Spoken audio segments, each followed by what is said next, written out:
Welcome to Midweek, Experiments in Faithfulness. This is a weekly program where we learn and grow with each other in community. My name is Brent, and I'm the Program and Engagement Manager here at Beacon Hill Friends House. We are a Quaker Center for Learning right in the heart of downtown Boston. We're home to Beacon Hill Friends Meeting, and we're also a residential community of about 20 people. This is a series where we're learning about the Enneagram. If you're not familiar with it, you can check out the overview that I did called Why We Clash, Why We Click, where I give a summary of all 9 Enneagram types.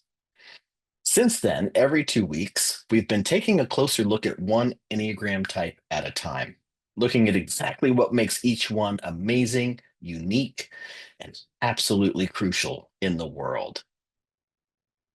Tonight, we're going to take a deep dive into the Enneagram Type 7, the Enthusiast.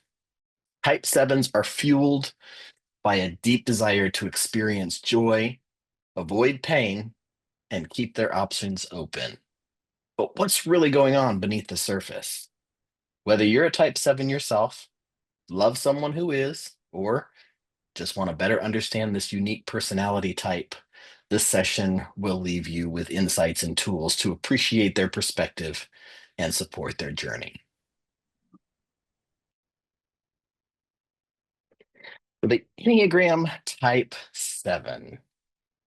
If you have ever met someone who can turn a Tuesday afternoon into a spontaneous road trip or casually pitch 3 business ideas before their second cup of coffee, you might be in the presence of a Type 7. Sevens are the spark plugs of the Enneagram. They see what could be and they chase it with energy, optimism, and contagious enthusiasm. But don't mistake all that fun for fluff. This is a type with vision. Sevens are curious, strategic, and remarkably resilient.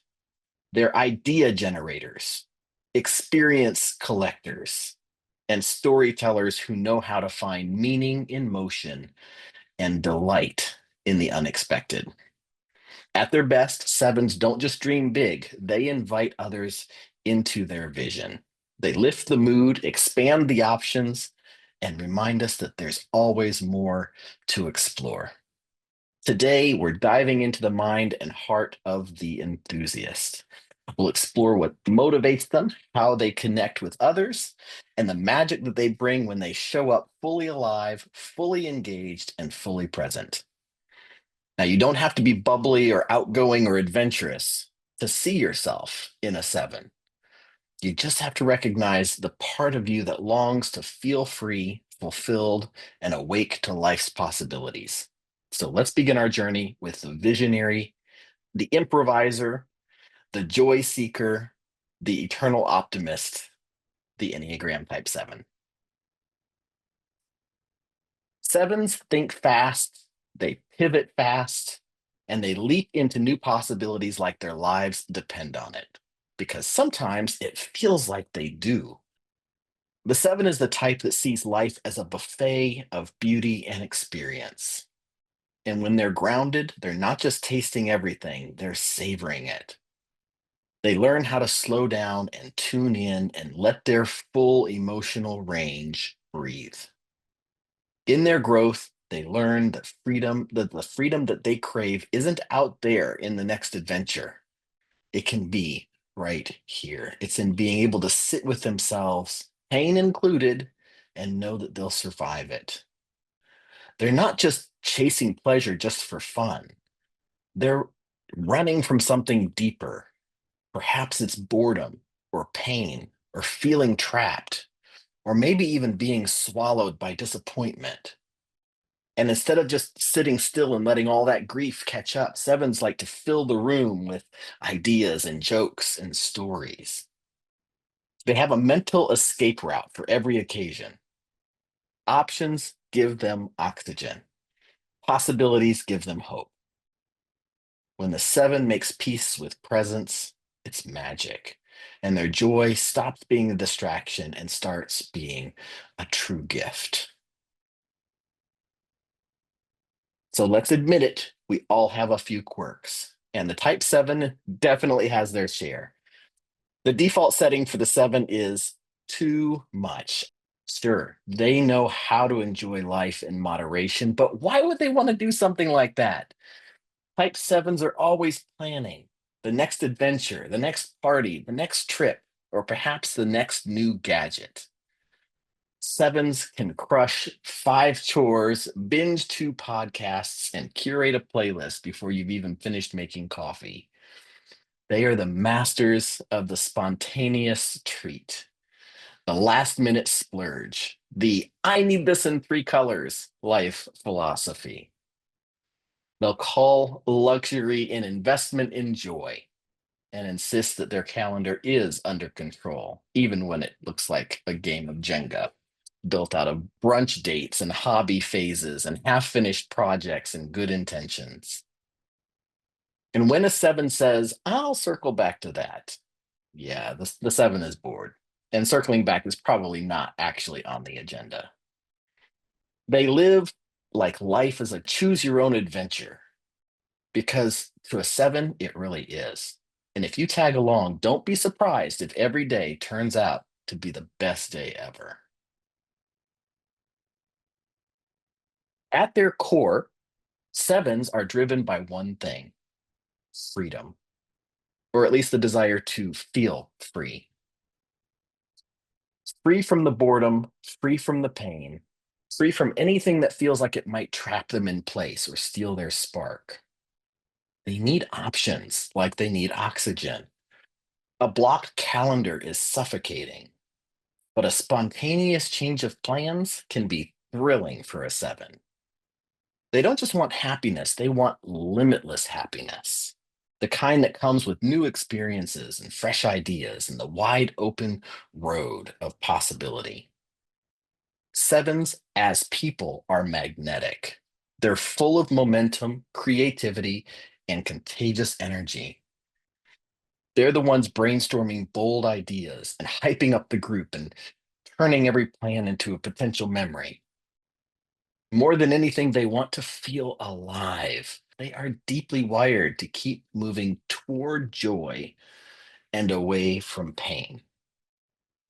And honestly, who can blame them? Sevens fear getting stuck somewhere that they can't escape, especially if that place is painful, dull, or emotionally heavy. They don't mind a challenge, but meaningless repetition, feeling emotionally trapped in a conversation with no exit sign, oh, that's a nightmare for a 7. What they're really afraid of is being consumed by suffering with no way out. They have deep feelings, but they don't always know what to do with them once they show up. So instead of trying to face the void, they pivot, they reframe, they plan something exciting to outrun the ache. And sure, it works for a while. But when 7s start to believe that they can't handle hard things, they actually make the pain worse. Their real freedom starts the moment they realize that they don't have to bolt. They can stay, they can feel, and they'll still be okay.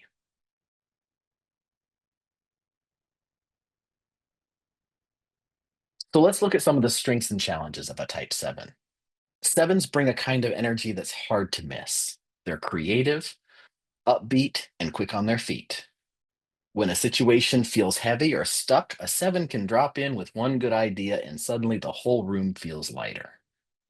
They think fast, they move faster, and instinctively they know how to lift a mood or shift a stuck perspective.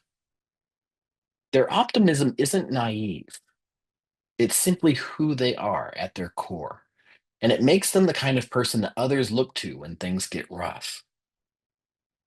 They also have a natural talent for turning ideas into possibilities. Their minds connect dots that most people don't even see. And when they're engaged, like I said before, they are magnetic. People love to be around them. But staying engaged is often the challenge. If something starts to feel too hard or maybe too slow, too painful, too emotional, sevens start looking for the exit. And here's where it gets interesting because you see, many sevens love dark themes in things like their movies or their shows that they watch on TV or podcasts, things like true crime, horror movies, or twisted psychological thrillers. And this is an important distinction. They're not afraid of intensity, they just want it on their own terms. This is the type who might binge watch brutal storylines while dodging their own grief. They want to touch the edge of pain without being swallowed by it. Their brilliance lies in their ability to bring levity, but that levity can also become a shield. The real growth for a seven comes from learning to stay in their own story long enough to deal with the reality of it. It's important for them to see what happens when they don't immediately run from their pain, because some of life's best moments are hiding behind the ones that the seven is tempted to skip.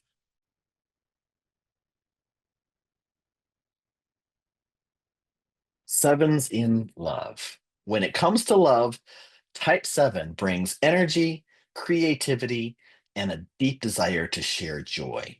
They want a partner in crime, someone to explore the world with and bounce ideas off of and dream big beside. Their love language isn't just physical touch or quality time, although those are important to a seven. But equally important to them is fun and surprise and a well timed joke. Sevens are charming and engaging, but commitment to love can be a little complicated, especially when they're younger. It's not that they don't want love, it's that they fear what might come with it: expectations, routine, feeling stuck in something that no longer feels exciting or alive. They crave connection, but they also need some room to breathe. When a relationship feels expansive, playful, and full of potential, they're all in. But if it starts to feel like a cage, they may pull back, or they may distract themselves, or look for ways to lighten the emotional weight. At their best, sevens make ordinary moments feel like spontaneous celebrations. But if their fear of being trapped isn't fully acknowledged and addressed, they might back away from intimacy right when it's starting to deepen. For sevens, real love is learning that freedom doesn't mean fleeing. Sometimes it means just staying curious, staying open, and choosing joy right where they are. What makes a seven angry? When a seven gets angry, it usually shows. This is not a type that bottles it up and simmers in silence. But what sets them off? Well, feeling trapped or limited or feeling dismissed. If someone tries to box them in or deny them options or crush the energy in the room with negativity, the sevens will push back, sometimes with sarcasm, sometimes with fire. They hate being shut down. Sevens may throw out a dozen ideas in one breath, and if those ideas are brushed off or patronized, the response can be swift and biting. They're used to energizing a room, not being told to tone it down. And rules, hmm, if the structure feels arbitrary or stifling, sevens won't just comply quietly like other Enneagram types might. They'll question it, they'll challenge it, or in some cases, they'll ignore it altogether. They don't mind leadership, but they do mind being controlled. Yes, some of that fire is protecting something deeper, like a fear of being stuck or controlled or misunderstood. But the anger itself is real and present, and it's often verbalized in the moment. So when a seven gets mad, don't mistake their passion for immaturity or avoidance. It's often their most honest moment. And if you meet it with respect instead of resistance, They'll come back quickly, ready to reconnect and to move forward. Because staying mad for too long, that's the part they do try to avoid.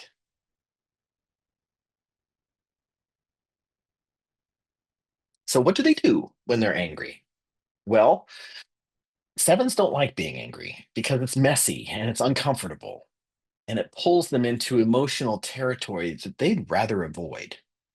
So, when the anger finally breaks through, it can come out sideways or it can come out all at once. They'll speak up loudly if needed. They'll get animated. Sometimes their words might come out fast or sharp or even unexpected. One thing is for sure, you won't be left guessing how they feel. And sometimes it hits hard enough to break through their usual defenses, like with frustrated tears that surprise even them.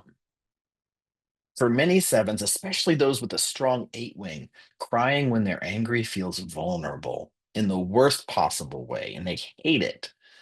It can feel like weakness, like a loss of power or control, like the moment got too real.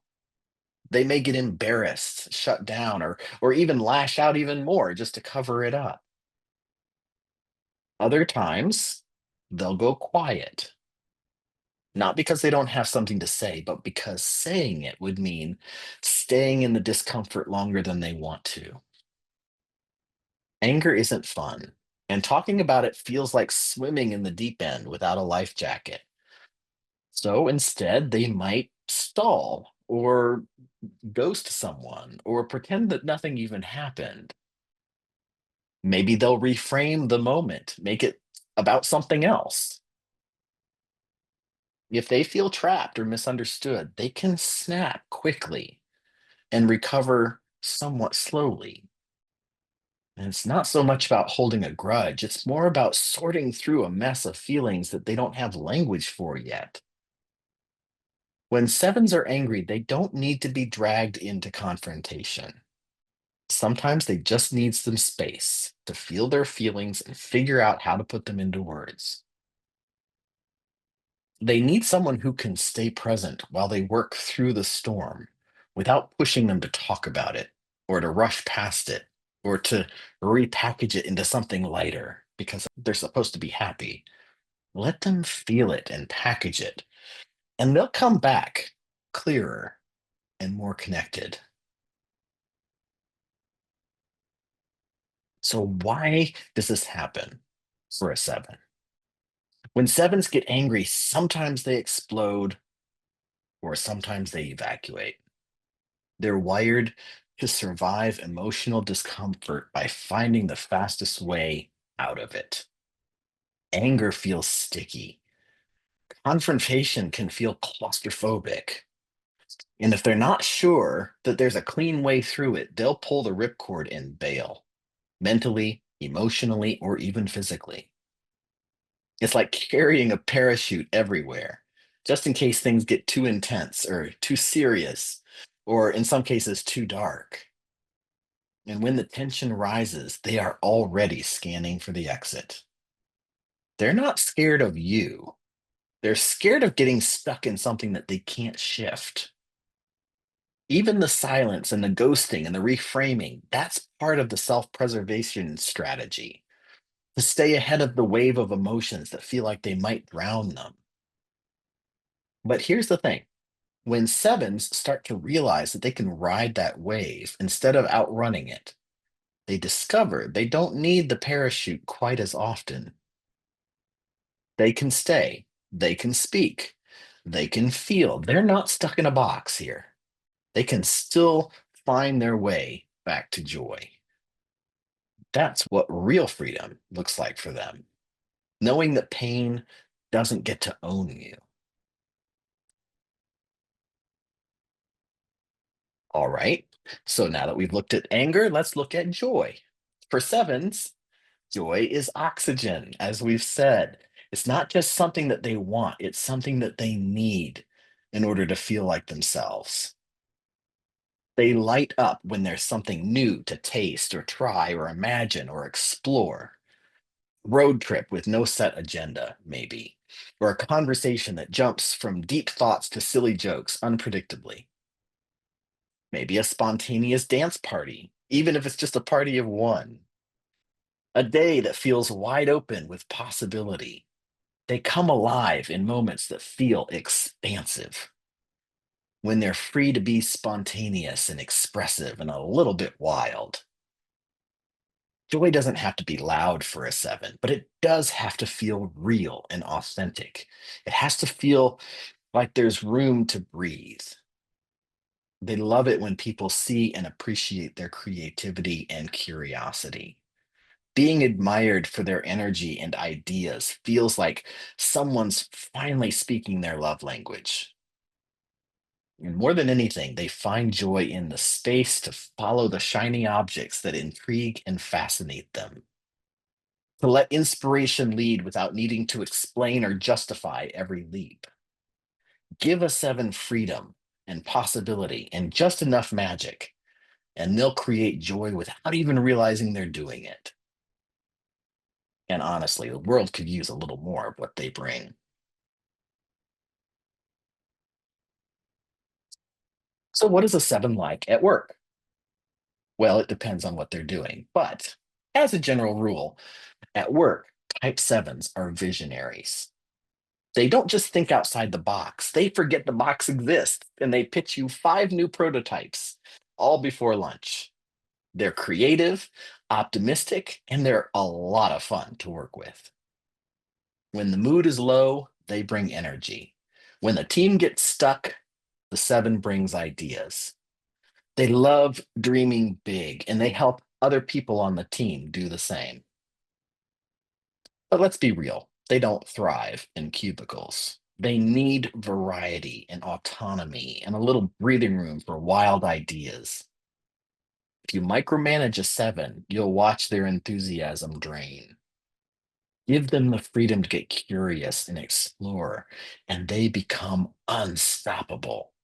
Their minds are built for innovation, and their enthusiasm can turn a stale project into something exciting again. Multitasking is right up their alley. They are excellent multitaskers. They've got the capacity to go, their mind can go in many different directions and they can keep track of it all. But here's a warning label. They may start 10 things before finishing one, especially if the next thing feels more exciting. So, following through on projects takes more intentional support and structure and clarity, not control, but collaboration. Sevens at their best are inspiring leaders and dynamic collaborators, and the people who remind us that work can be meaningful, joyful, and full of possibility.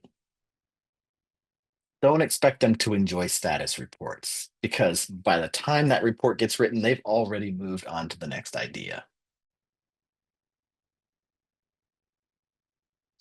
So let's talk about two important parts of the Enneagram that add motion and flexibility to the whole system: the wings and the arrows. Each of us has a core type, but that's not the whole story. We don't live in a fixed personality bubble. We shift and move and react and grow. And that's exactly what wings and arrows help to explain. Wings are the types that sit on either side of your core number. Think of them like neighboring influences. They add extra flavor and texture and behavior patterns to your main type. You don't become the types on each side of you, but you do borrow things from those types. Some people lean really heavily on one of their wings, while others shift between both of their wings, depending on the day or the mood or the context. Arrows are the directional lines connecting your type to two other types. One tends to show up when you're feeling stressed or overwhelmed, and the other emerges when you're grounded and present and you're in your growth mode. These arrows help explain those moments when you suddenly feel a little off brand, like you're acting out of character.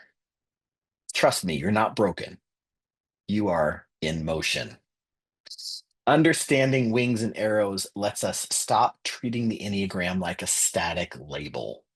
It becomes a map, a treasure map, one that shows us not just where you are, but where you go under pressure and where you shine when you're at your best. This is where the Enneagram stops being a description and starts becoming a tool for transformation. So, when the seven is under stress, they go to the one, which makes them kind of tighten up a little bit. That spontaneous, lighthearted energy starts shrinking into something much more rigid. When they're feeling stress, suddenly the seven, who once thrived on freedom and flexibility, is starting to double check the rules, starting to micromanage the details, and they're getting really cranky when things aren't going the right way. This is their connection to type one in motion. Instead of escaping the discomfort with adventure, they try to out control it. They get more perfectionistic, more judgmental towards others, sure, but especially towards themselves. They might suddenly care a lot about doing things properly, not because they love structure, but because they're afraid of being seen as messy or flaky or unprepared. They start to fear being judged as irresponsible or unserious or incapable of handling real pressure. The shift to one is often unconscious. It's what happens when the usual seven strategies stop working and the panic sets in underneath the surface. So they tighten their grip and they shut down the fun and they start cracking down on flaws, real or imagined. It's not their most flattering moment, but it does make sense. They're trying to feel safe. And in that moment, doing it right feels safer than all those stressful emotions. When sevens move to the five in their strength, something shifts in the other direction. Now, the volume doesn't necessarily drop, but the signal gets clearer. Their energy stops scattering in 10 directions and begins flowing with focus and intention. This is the influence of the type 5, the seven's growth point. Instead of chasing the next big thing, they pause, they go inward. They begin to explore ideas and emotions with curiosity instead of urgency. There's still wonder, still excitement, but now it's grounded and focused and thoughtful. They stop trying to consume every experience and they start savoring the ones they're actually still in. They become more observant, more still, more discerning. They don't just talk about everything, they start to listen. They think. They choose their words carefully. This version of the seven is just as bright, but there's a little bit less burnout and a lot more presence, less grabbing and more receiving. And because they're not rushing to outrun discomfort, they start to feel truly free, not just unbothered, but unhooked from their fear that's been driving them all along. Since the type 5 is one of the wisest numbers on the Enneagram, in growth, sevens become wise and intentional and powerfully engaged. They don't need to chase joy at full speed anymore. They've learned how to meet it where they are.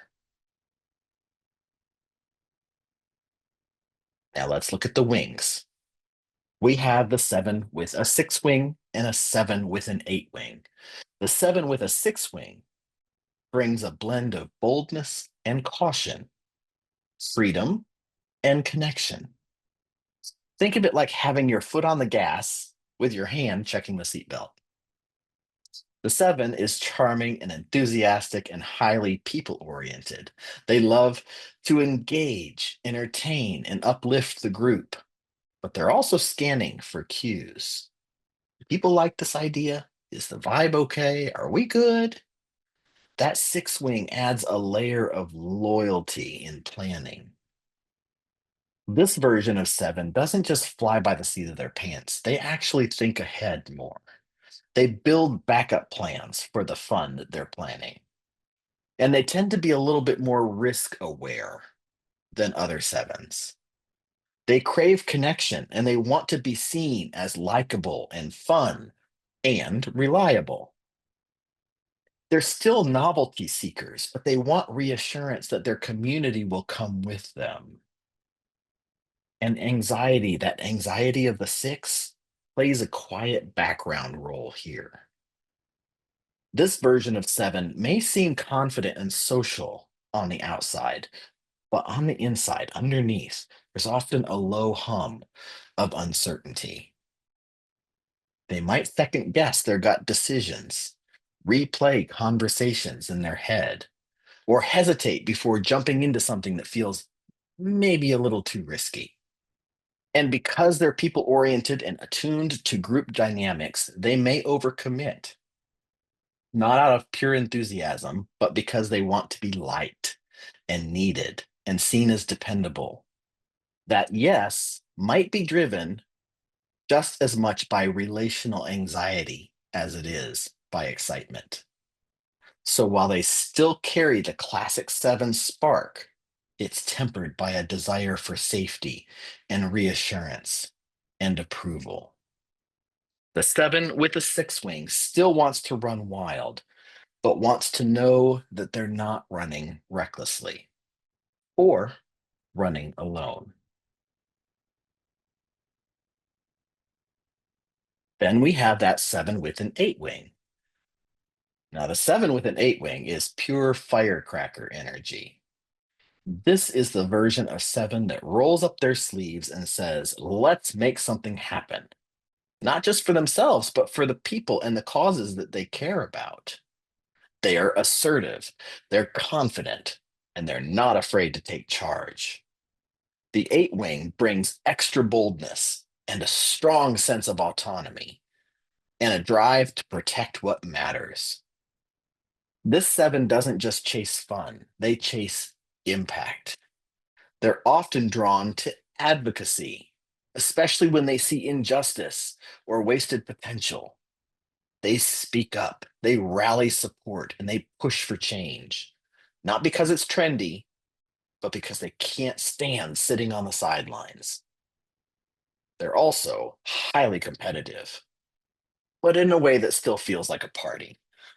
This is the fun loving seven, after all, with the assertive eight wing. So their drive to win often shows up in things like games or debates or playful one upmanship.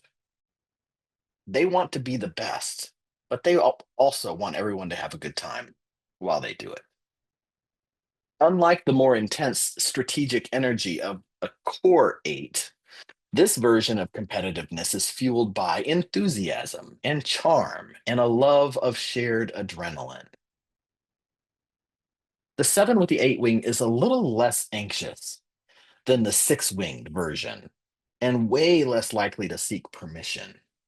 They know what they want and they'll find a way to make it happen, preferably in a way that's loud and fast and perhaps a little rebellious. This version of seven is more direct, more opinionated, and more comfortable with confrontation. But don't mistake that for coldness. They still want to inspire and excite and create joy. They just do it with a little bit more edge.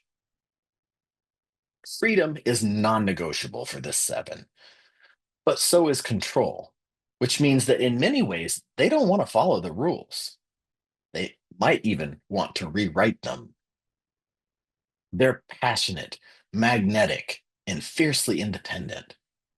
And when they're healthy, they bring a powerful mix of vision, action, and fearless optimism that can rally people, spark change, and light up every room that they walk into.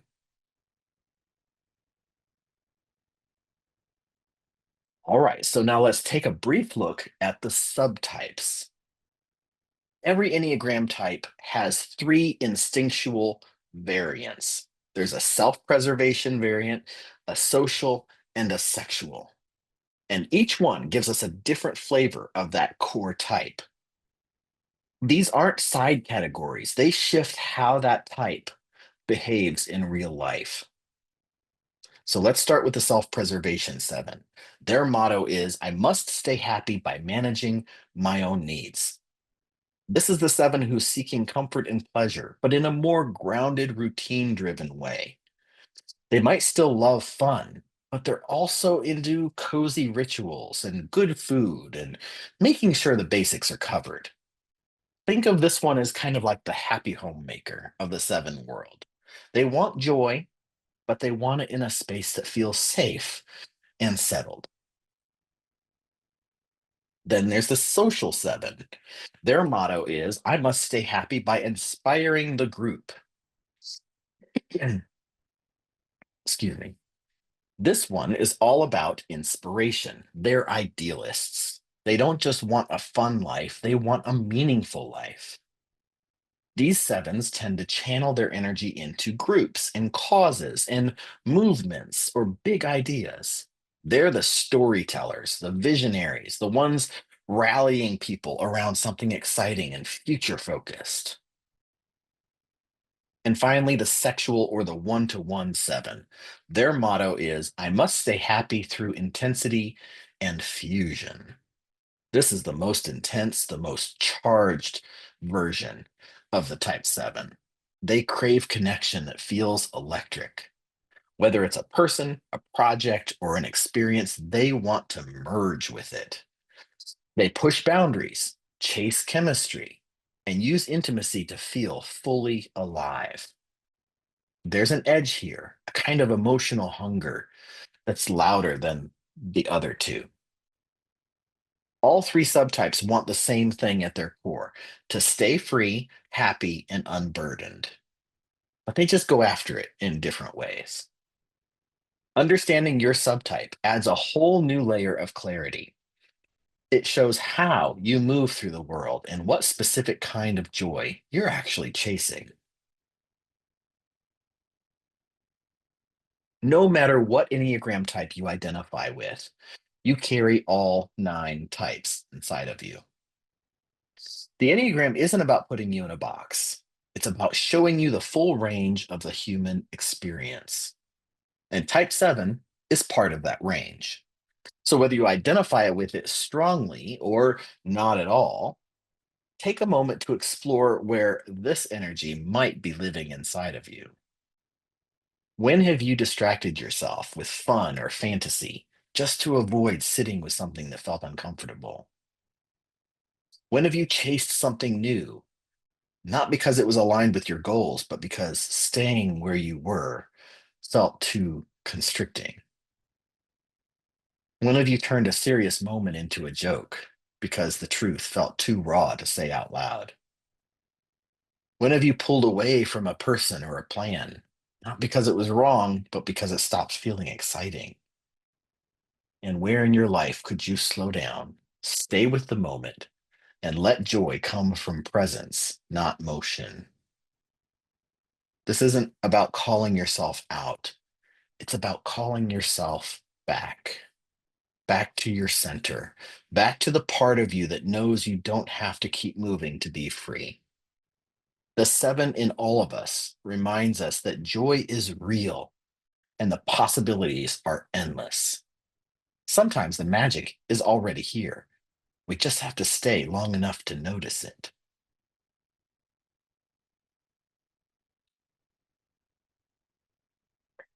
The seven is one of the most energetic, idea filled people in your life. The one who's always jumping from project to project, lighting up the room, making everyone laugh. How can you anchor them with your presence? How can you make space for their joy without demanding that they be someone that they're not? Sevens need room to breathe. They also need people who won't disappear when things stop being fun, who can gently invite them to stay, even when it gets hard. And what if their need for freedom isn't rejection? What if it's fear? Fear of being consumed by pain, fear of being trapped in something they can't shift, fear that if they stop moving, everything will catch up with them. Can you offer connection without control? Can you hold space without pushing? Can you love them without trying to fix them? Because when a seven feels safe enough to stay, they bring not just fun and lightness, they bring deep creativity and wisdom and joy. And when we meet them there with compassion instead of critique, we all get to experience that magic. So, how can you love your seven? Loving a seven means honoring their light without demanding that they shine all the time. They're the ones who bring energy when the room feels flat, who pitch wild ideas that just might work, who help us remember that life can still surprise us. But behind all of that brightness, there's often a quiet effort to outrun the hard stuff because they're scared it might swallow them whole. When you love a seven, celebrate their joy, laugh with them, dream with them, let them bring levity and possibility, but also let them rest. Make it clear that your love doesn't depend on their mood or their ideas or their performance. They don't have to earn your affection by being upbeat or entertaining. Let them know that their presence is enough, even when they're tired, even when they're quiet, even when they're not being fun. Because when a seven feels safe to bring their full self with grief and joy and mess and all of it, they don't just brighten the world, they deepen it. All right, so now let's see just how much seven energy you're carrying around. This quiz will help you figure out whether type 7 is a strong part of who you are. So, we're going to read 15 statements that reflect the typical thoughts and feelings and behaviors of a 7, according to the wisdom of the Enneagram. This is where the quiz is found. And for each one of these statements, you'll rate yourself on a scale from 1 to 5, with 1 meaning not at all true, and 5 meaning very true. Then we'll add up the scores and see where you land. And I've copied the scale over to the next couple of slides so you can keep track of what each number stands for. Remember, this isn't a test, it's an awareness tool. Some of you might score high and immediately think, wow, that makes a lot of sense. Others might see pieces of themselves here and there, but find that they resonate more strongly with a different type. Either way, the goal isn't to put you in a box, it's to give you language for the patterns that already exist inside you. So be honest with your answers, trust your gut on each statement, and let's see whether the type 7 is central to how you see the world, how you manage uncertainty and build trust. All right, here we go. Question number 1. I love traveling and discovering different kinds of foods, people, and experiences. The whole fabulous whirlwind of life.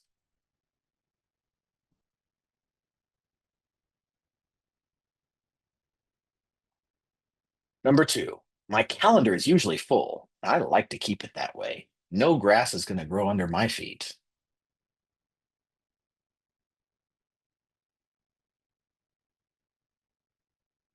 Number 3, what's important to me is excitement and variety rather than comfort and playing it safe.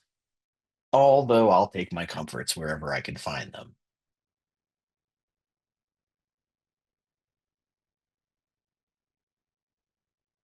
Number 4, my mind is always chattering.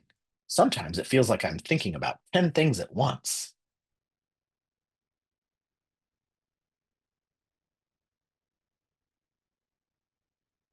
Number 5, one thing I absolutely cannot stand is being bored, and I make sure that I'm never boring myself.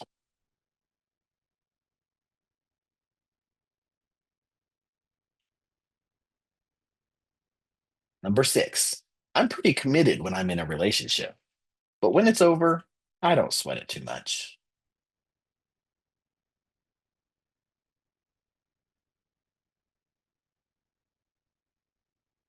Number seven, I am curious and adventurous, and I'm usually the first of my friends to try whatever is new and interesting.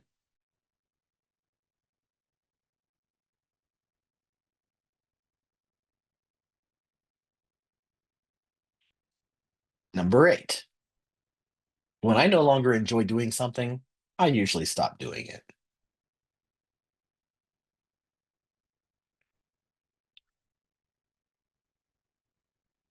Number nine, I'm not just a fun person. There's a serious, even dark side to me, although I don't like to go there very much.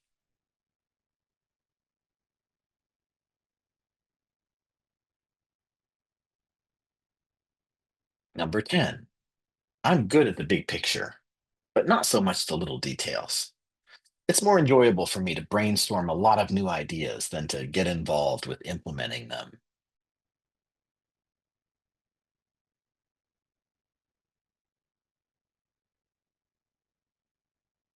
Number 11, when I really want something, I usually find a way to get it.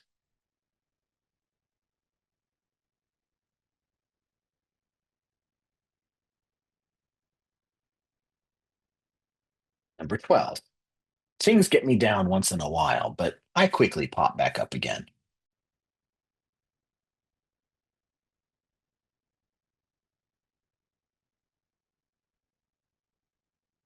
Number 13, one of my main problems is that I am easily distracted and I can get too scattered.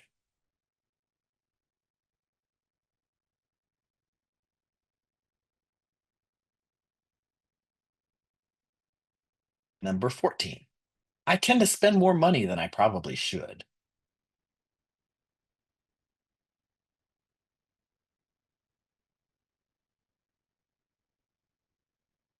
Number 15, other people are great to have along as long as they want to go where I'm going.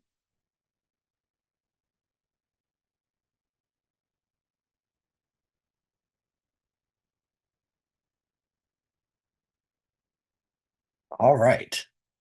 So here is the results calculator. If you add up all of those scores for the 15 statements for type 7, your result will be between 15 and 75. The following guidelines may help you discover or confirm your personality type. If you got a 15, you're probably not an assertive type, a type 3 or a 7 or an 8. If you got 16 to 30, you're probably not a type 7. If you're if you scored 31 to 45, you most probably have similar challenges as a type 7, or you have a type 7 parent.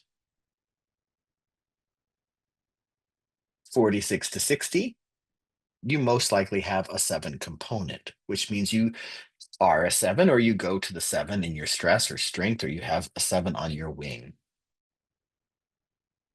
61 to 75, you're most likely a type 7. But you could still be another type if you're thinking too narrowly about the 7. So, what does that mean? Before you settle on type 7, take a moment to dig a little deeper into what's really driving the behavior. You might love trying new things. You might be the person who always has a new idea, or a backup plan, or a playlist for the ride home. Maybe people call you fun, positive, or full of energy. But here's the thing, the Enneagram isn't just about what you do, it's about why you do it. Many people enjoy variety and spontaneity or a good time. That doesn't automatically make them a 7.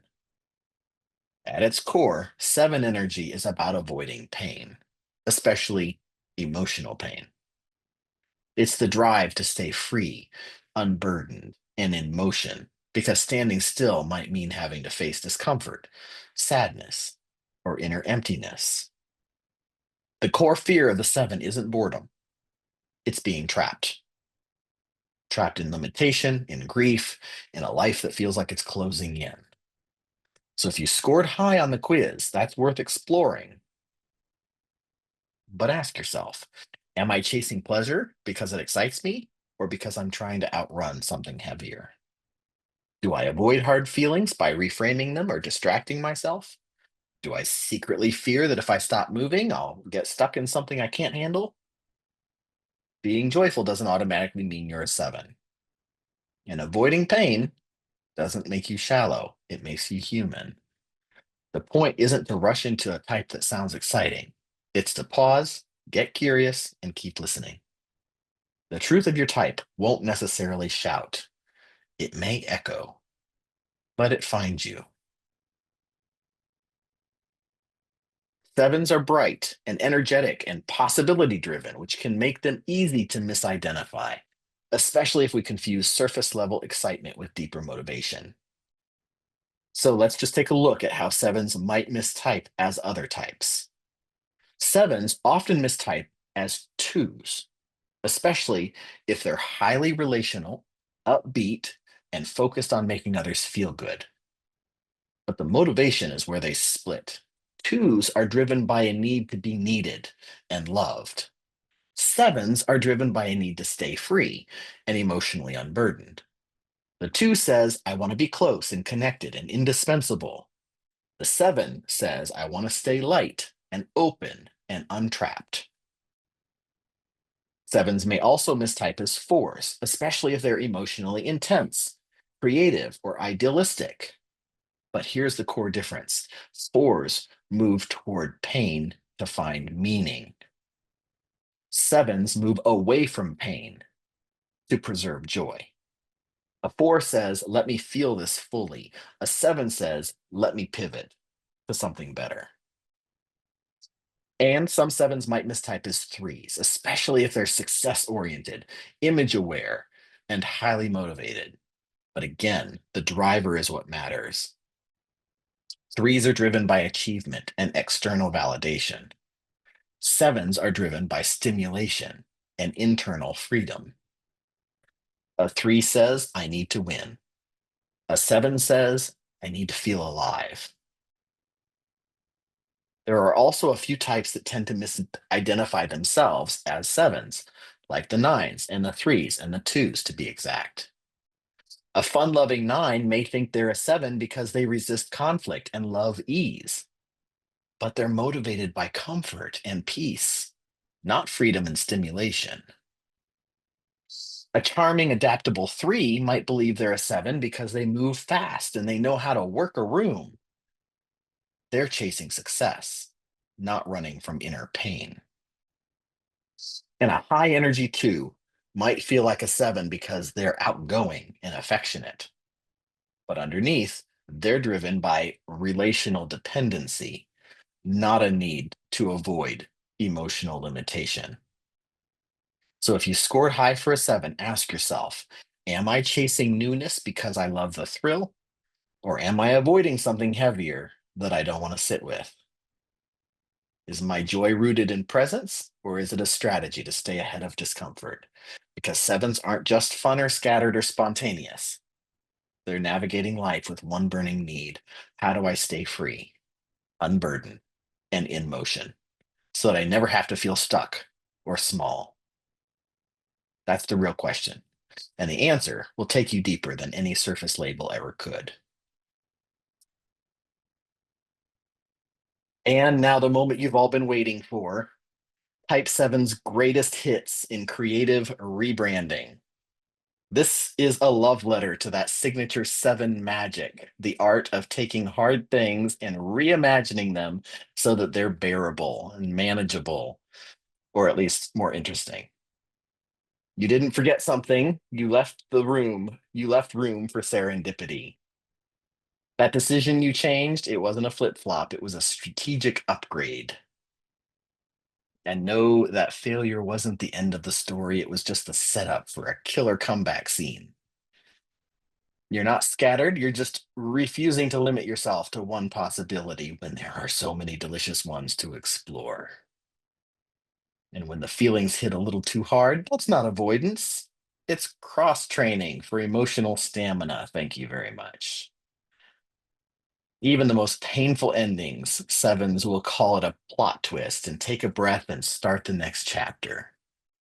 Because underneath all that reframing isn't denial, it's resilience dressed in sequins.